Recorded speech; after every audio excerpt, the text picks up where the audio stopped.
Good afternoon, everybody. Welcome to our second virtual Plan for Jobs event, a chance for us to meet and talk to some of the leaders and trendsetters who are helping drive our economy forward, particularly at this difficult time. So today, our focus is all about innovation and entrepreneurship. Delighted we've got an all-star panel to talk to you today, and they're going to introduce themselves in just a second. But first of all, take a step back. Why is this so important? I am deeply passionate about all things entrepreneurial, all things innovative. And that's because those types of companies and those types of fantastic people driving those companies are hugely important for creating jobs and for creating new ideas and for creating prosperity in our country. We've seen lots of that happening during the pandemic. And I know looking forward, we're going to see lots more of it coming from all our fantastic entrepreneurs. We've obviously done our bit to try and support all of that in government with the various initiatives that we've put in place, notably something called the Future Fund, which helped get capital to start up businesses. But there's a range of different ways we're keen to try and support this fantastic group of innovators. We'll talk more about that today. So without further ado, enough about from me. Let's hear from our brilliant panel. I'll let them all introduce themselves. Why don't we start with you, Charlotte? Do you want to just let us know and then we'll whiz round? Thanks, Chancellor. My name's Charlotte Crosswell. I'm Chief Executive of Innovate Finance, which is the industry body representing the UK fintech sector.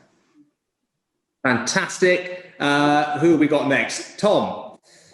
Thank you. Hi, I'm Tom. I'm one of the co-founders at Honest Burgers.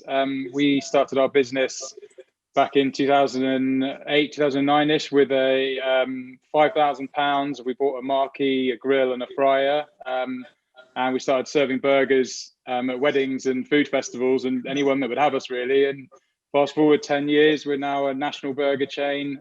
We've got 40 sites and we employ 550 people. Brilliant and inspiring. Okay, next. Sarah Vannan. Hi, I'm Sarah Vannan. I'm the CTO at Monolith AI. We're a small startup working on AI software for the engineering industry to help them reduce cost and environmental impact of their products. We're a 20-man startup. Brilliant. Okay. Theo? Hello, I'm Theo Paphitis, shopkeeper. My shops are Ryman the Stationers, Robert Dyer's Ironmongery, and Boo Avenue Laundry.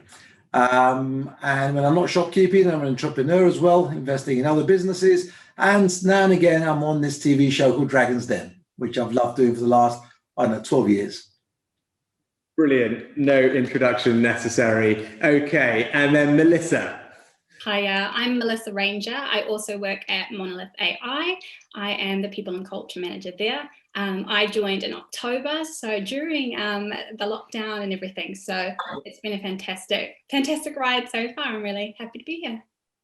Brilliant. Great. Well, thank you all for making time today. And I should have said this right at the beginning, actually. Please online, throw in your questions to me or the panel. I know we've had lots already, but we'll keep seeing them as they come through and try and pick up as many as we can in the time we've got. So let me crack on with the first one. Right. We've got one here. The pandemic has changed the way everyone does business. How did you adapt, and what support has been key in helping you through the crisis? So, Tom, why don't we start with you?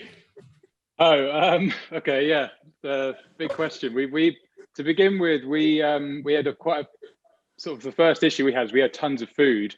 In the first lockdown, we had tons of food that we needed to get to a good home. So we turned a lot of our stock in our prep kitchen and butchery. We turned it into ready meals, and we made about 9,000 of them and donated them to local hospitals and local schools through an amazing charity called City Harvest. And then the business side of us, we've set up a burger DIY kits, which have been really positive now. We've got a lot of traction on them, and they're basically all of our same ingredients you get in the restaurants, but you get them in a nice, neat little box delivered to your home nationwide, and you can cook your burgers at home. So that's been a real great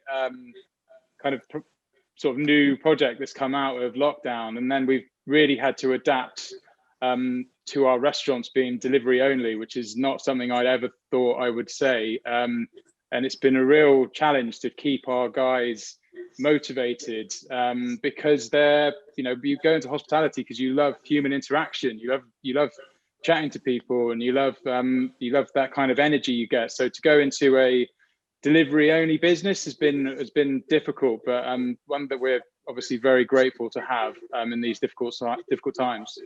Yeah, and I think you're doing a live cook along later, aren't you? I am, yeah. I've got about 85 people I'm going to be doing a Zoom cook along with, which is always a little bit chaotic, but good fun. Yeah, and again, we've just been overwhelmed with the amount of businesses that are supporting us and giving us opportunities to do things like that. So we're super grateful. That's fantastic. So Charlotte, how about you? What have you seen changing? And certainly within the fintech sector, you can imagine the pace of digitization that was caused by COVID, and obviously, Tom, in your business, but every financial services giant was suddenly turning to technology, every consumer, and even SMEs who are looking to get the government loans. Many of them used fintech companies. So what we saw was this explosion of fintech opportunities there, driving forward just incredible change, whether that was you using your online banking app for the first time, getting a government loan, but in turn, some of those use the Future Fund to expand their own businesses at a time that was challenged. So I think we just saw the consumers and businesses and the way they interact online really driving forward that change, and incredibly exciting for the sector. Yeah, and I think we see that in all the data that we see here at the Treasury, actually, both on the consumer side, whether it's online shopping or online banking, but also on the business side, small, and Theo probably talked this a little bit as well, even in my own constituency, small, independent retailers on high streets going online for the first ever time because they had to, and thinking about other ways of doing things digital. They've had to do that for the crisis, but I think all those benefits will stay with us, hopefully now, for years to come. But Theo, on the retail side, obviously it's been really difficult with what's happening more generally with high streets, and the lockdowns obviously don't help. But how are you finding retailers adapting to all the change, and what's helped? Because like Tom, we were a physical retailer with some online presence, and overnight we lost our income, bang, and 5,000 colleagues just went home. And we were just looking and saying, right, how do we now convert ourselves into what is relevant for today? And blatantly going from a physical retailer to an online retailer had many, many challenges. But it's amazing the ingenuity that you create and you find when you're met with these challenges. And through the first lockdown, we were just all working from home, whereas before we were choosing geographically where we recruited our colleagues and everything else. So that's changed now. We can now recruit from the whole of the UK, whereas before we looked at where's an hour's traveling time from the office. And we went totally online. And that kept us absolutely afloat, along with, of course, generous help from yourself on business rates, which is great. And long may it continue, Chancellor. But I'm sure Tom agrees.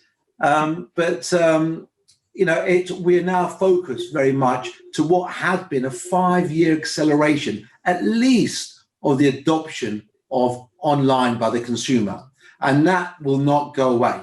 That will now remain, which means when things get back to normal, we're going to relook again at that historical part of our business. Yeah. And Theo, you, I think, employ, as you said, thousands of people.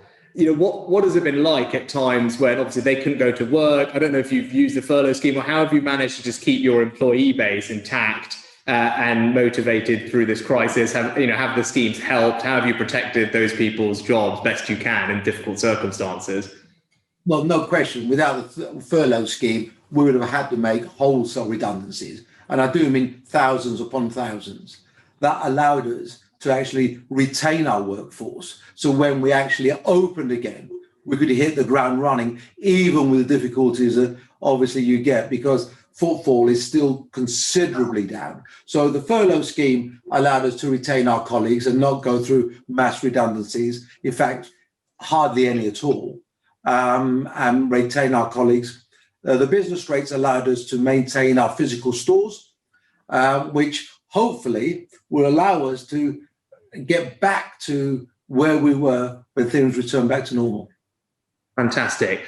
And then, Saravanan, how about on your guys' end? Obviously, new startup, different. You're used to being innovative and entrepreneurial anyway. So how was all of this for you guys? Yes, definitely smaller scale than some of the others.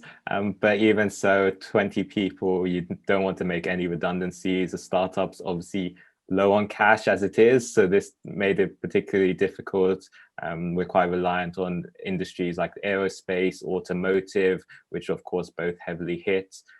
So furlough scheme was one that helped us support some of our colleagues who, without an office and not going to events and conferences, their jobs would otherwise be redundant. And then the Future Fund really helped us keep our staff going through the difficult part at the start of the corona. And then as the automotive and aerospace industries were able to spend again, and they were looking for ways to cut costs that didn't require redundancies, and then coming to Monolith, we're now able to help them and help us grow as well.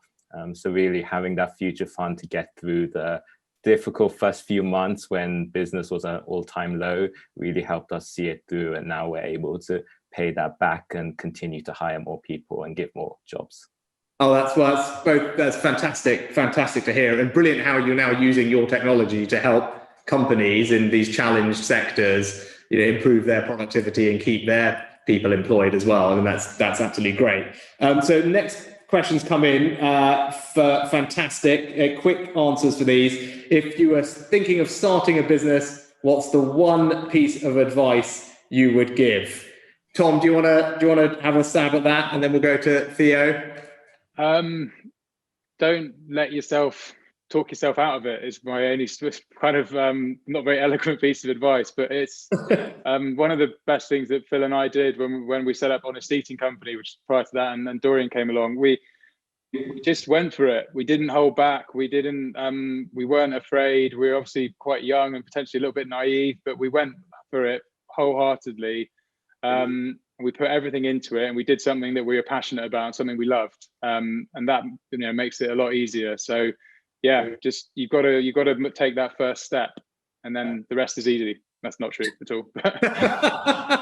But good optimistic spin. Theo, what? For me, it's that old adage: make sure you do your homework, because 50% of all small businesses fail in the first 2 years. And that's because they just haven't done the research and the homework to begin with. People ask me and say, where did the BBC get those people on Dragon's Den that turn up asking for money and they don't know their numbers? Well, welcome to the real world. Unfortunately, that's what happens. So do your homework, make sure you're going to do something that you're passionate about, because running your own business, and Tom will tell you, and Savannah will tell you the same, everything doesn't go right first time. Lots of things, lots of hurdles get in your way. So you've got to have that passion where you can lift yourself in those difficult times. And above all else, make sure you've got enough cash flow, not profit, cash flow, because without being able to pay the bills, you will die off. So make sure you finance yourself properly, do your homework, and make sure you can bore your mates mad in the pub talking about what you do. Brilliant. We need to get our pubs open so we can go and do that all over again. Right, there's a question that's come in from Chelsea. I think this is probably perfect for Melissa and Saravanan. I'm thinking about taking a job at a startup. Would the panelists recommend taking the risk at this time? Melissa, do you want to have a stab at that? Yeah, absolutely. I would say go for it. Take the risk. I've worked in a couple of startups, and it's amazing. There always is a risk, especially in these times, but I think the benefit actually outweighs the risk at the moment. Startups are full of really amazing, passionate people about what they do. It's really easy to just crack on with an idea. If you want to do something, you can do it. There's a lot less red tape, I think, than some larger companies. So yeah, definitely. I joined a startup during COVID, and it's the best decision that I've made. So yeah, 100% do it. Excellent. Right. Saravanan, what's your view on that? Yeah, I have to add to that as a big startup fan. I think joining a startup's always risky at any point. I think at this point, other jobs have their own risks as well. So the difference maybe not as big as it normally is.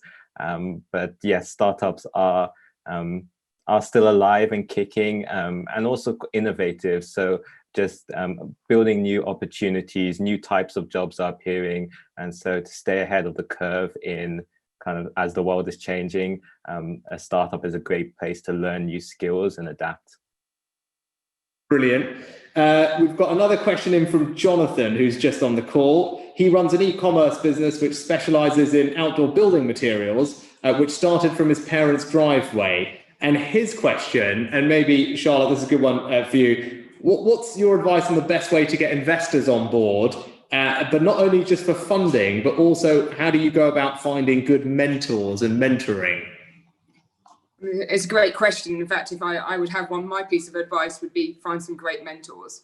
The ecosystem around the country is incredibly strong for startups now and for angel investors as well. So wherever you are in the country, you can plug into that startup ecosystem, find an e-commerce ecosystem, go and find people around there, go and talk to angel networks about potential investors. And to Theo's point, do your research, but my research would actually be find other people who are doing the same, and find people what they did wrong, what you can learn from them, and then people come in and support you through the whole journey, and you stay friends for life.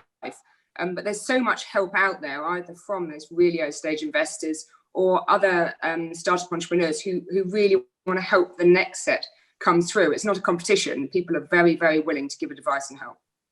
And Tom, have you found that you've had people you can draw on for some of that support as you've been growing the business? Oh my God, yeah. I mean, I was nodding my head frantically, Charlotte. I was agreeing with everything you're saying there. I think honest, if I started honest on my own, it would be nothing compared to what it is today. So my business partners, Philip and Dorian, and we've got an amazing exec team of specialists. Like, very few people on the planet have the skill sets to develop a business in its entirety.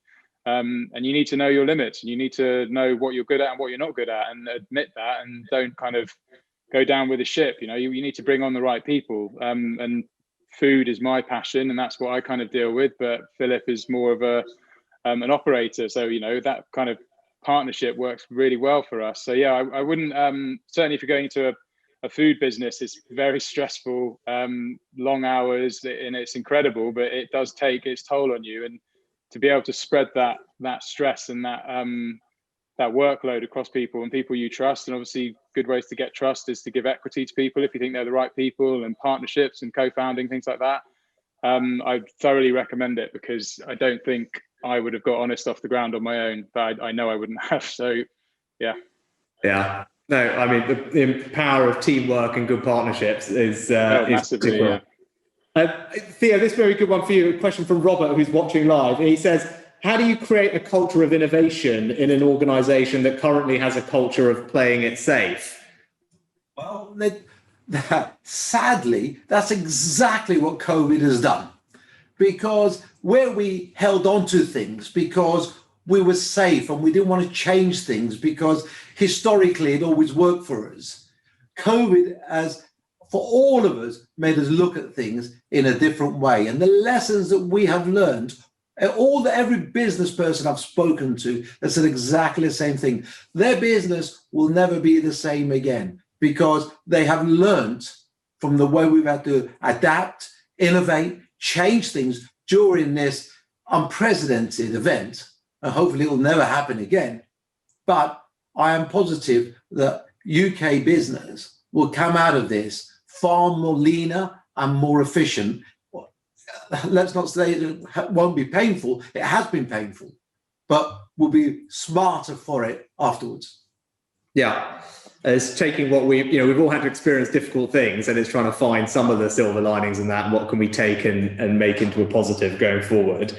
We've got two questions which we can take together here. Similarly, it might be a bit more for me. David at Cryptic Shell, and one from Alexandra at K&R Legal Services. What support does the government plan to provide entrepreneurs seeking to upskill the unemployed, and in what ways does the Chancellor feel he has encouraged innovation through the pandemic? Well, I can talk a little bit about people and how we're trying to provide help to people. And sadly, as you've heard, it's been a difficult time for many, and we know lots of people have lost their jobs, and that's why you'll hear me relentlessly talk about this plan for jobs, and today is a plan for jobs event. And everything I'm geared to do is trying to protect, support, and create as many jobs as possible. So a couple of things I point you to. One is our Kickstart scheme, which is where the government is fully funding high quality jobs for young people who are at risk of unemployment. We've had thousands and thousands of businesses sign up to take part, tens of thousands of placements offered, and we're going to grow that so that hopefully over time, 250,000 young people will become young Kickstarters, and rather than be scarred by coronavirus, they found a fantastic opportunity to kickstart their career. I think the other thing is encouraging innovation, and maybe Sarah, if I get you to talk about this, and Theo talked about the importance of cash flow. We as a government, I recognise that, knowing that we've got all these fantastic companies that we wanted to be there on the other side, but we had to help them get from here to there.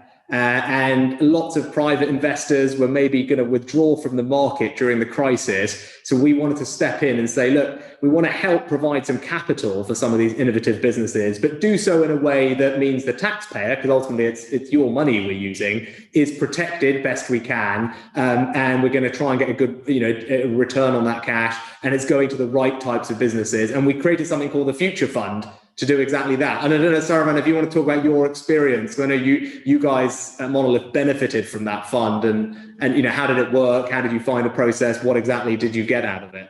Yeah, definitely. So as I mentioned, we're kind of struggling business-wise at the start of the corona, a huge amount of uncertainty of what's happening next. And as most businesses in uncertainty will shut off new spending, as is natural. So for us, kind of the Future Fund helped us make sure that whoever the people who were already hired could keep their jobs, can keep innovating, so that when things die down a bit and we're able to work with these companies, we're ready there and able to support them. It meant we could hire for new roles. So people who were made redundant, we're able to create jobs. It's not quite on the order of magnitude of some of the other retail industries, but it's kind of the little that we can do. So hopefully that fund has gone directly back into providing jobs for people who really needed them. Brilliant. And then we've got a question here a question from Karen Campbell at AB Sugar is asking about support mechanisms, are there any in place for BAME entrepreneurs and to help increase the number of successful BAME owned businesses. Just on that point, maybe I can answer that, Karen, is that about 2/3 of all the companies that the Future Fund that we set up has helped have a BAME founder as part of their mixed ethnicity management team or solo. So that's been really good. We also have a program called Startup Loans, which the government offers loans of up to £25,000 for budding entrepreneurs when they're getting off going. That program has been disproportionately beneficial to those from a BAME background as well. So hopefully that gives you some comfort and reassurance that we're keeping an eye on that. Right, we've got another fantastic question here from Darina Mystery from Talentful. What are the key mistakes that lead to a startup failing? Right, Theo, why don't we start with you? I think it's the things I've already spoken about, and that is understanding what you're going into and doing your homework. Consider the fact that things are not going to go always according to plan. Don't just listen to friends and family because they are so nice to you because they want to encourage you. Go and seek help. Speak to other entrepreneurs, other people who are in the industries. I set up a small business network 10 years ago. Only seems like yesterday. And it's called Theo Paphitis SBS, hashtag SBS, Small Business Sunday it's called. We now have 3,000 small businesses within that network. Now, 75% of those small businesses are run by female entrepreneurs. And what they found was amazing, and maybe the female entrepreneurs do better than us fellas, is the ability to network with each other and support each other and actually share that experience and that knowledge base to help them succeed. And that for me is one of the key factors. We touched on it earlier. It's the basics things. Business isn't that complicated as long as you do the basics right. And Charlotte, do you have anything to add on that? No, I mean, I think we're just seeing this proliferation of new business ideas across the country now. A lot of them driven by COVID, and thousands of job opportunities and businesses that you can start. I mean, certainly in the fintech sector, just so many entrepreneurs of all backgrounds can start a business. When I talk to the founders already with businesses that are hiring thousands of jobs at the moment, they're looking for people with different backgrounds, because guess what? Financial services serves people from different backgrounds as well. So I'd say that get out there, do your research, but also look at where you want to make things better. I represent an industry trying to make financial services better and opening up access, but incredibly exciting opportunities there for jobs, and I think go out and find them. Brilliant. Melissa, for you, I've got a question here from Jackie Kendall from Kendall Cars. And she's asking about, how do you think we can better incentivize young people to innovate and to consider entrepreneurial experiences? I mean, you've obviously you've transitioned from different things. It'd be great to get your perspective on what more we collectively should be doing in this area for Jackie's question.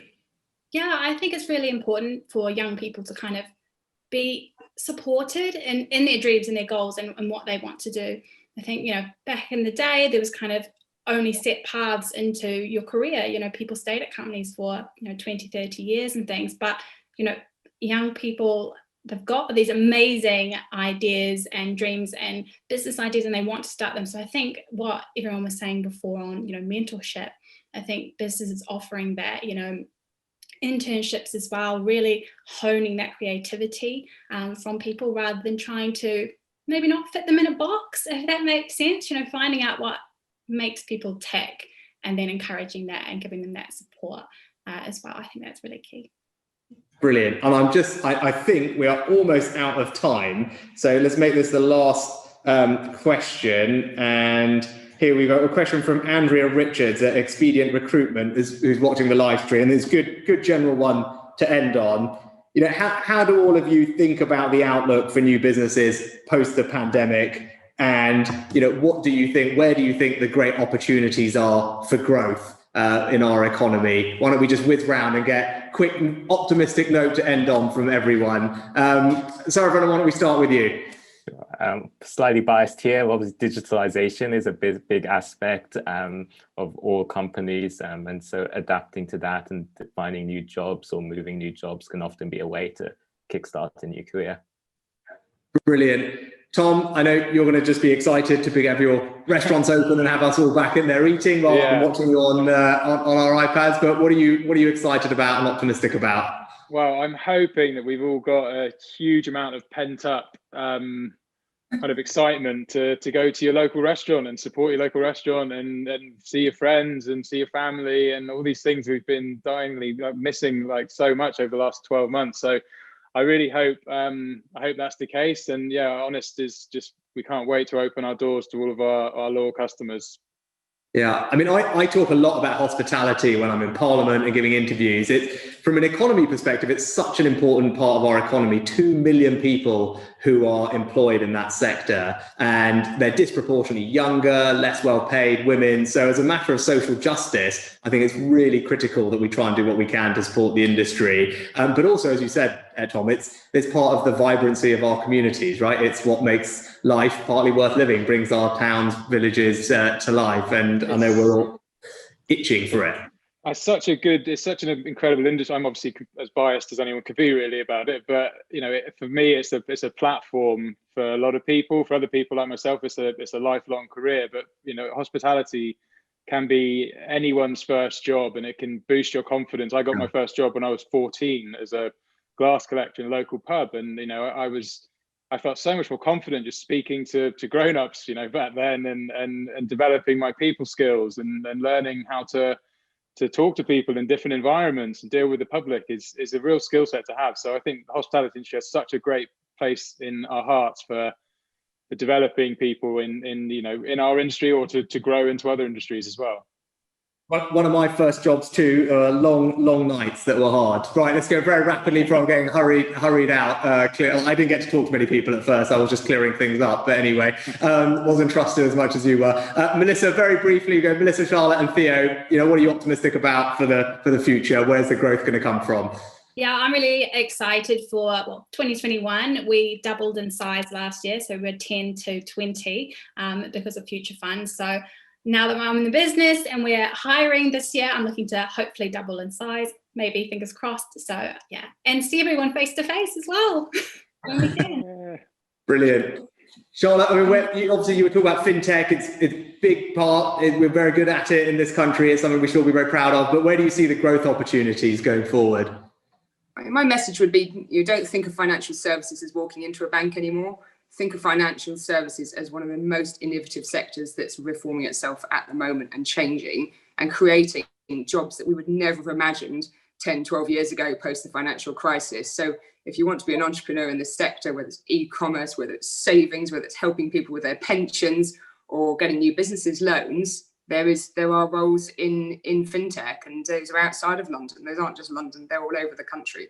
So yes, come and find out more. Yeah, that's an excellent point, actually. And we think of financial services as being London, but there's actually more people employed, I think, outside of London in financial services than in London. It's really a UK-wide success story. Go on then, Theo, last word. What are you optimistic about, excited about? Where's the growth going to come from?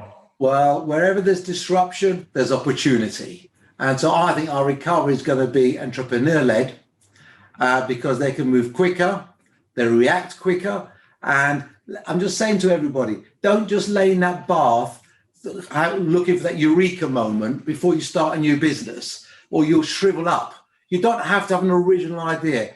If you see something, you think you can do it better and there's a better need for it, that's what you go for. So entrepreneur-led, that's the future for me. And online retail has got a massive future. Brilliant. Well, an enormous thank you to everyone on our panel. Thanks for everyone for tuning in, for your questions. It's been a fantastic discussion. Hopefully, we've all learned a little bit through the course of this, and we'll keep doing them. But I think, that's the most optimistic note that we should end on. Yes, things are challenging right now. We know they are for so many people, but I think we can look forward with hope and optimism because of people like all the panelists we've had on this call. People who are engaged in creating new ideas, new products, bringing that innovation, that energy, that drive, that creativity to their work. I think we are going to create new jobs, new businesses coming out of this, and it will give us confidence in the future of our recovery. So thanks for all providing us with a bit of inspiration and hope through this difficult time. Thanks for everyone for joining, and look forward to seeing you on the next Plan for Jobs virtual event. Bye from me and bye from everyone else.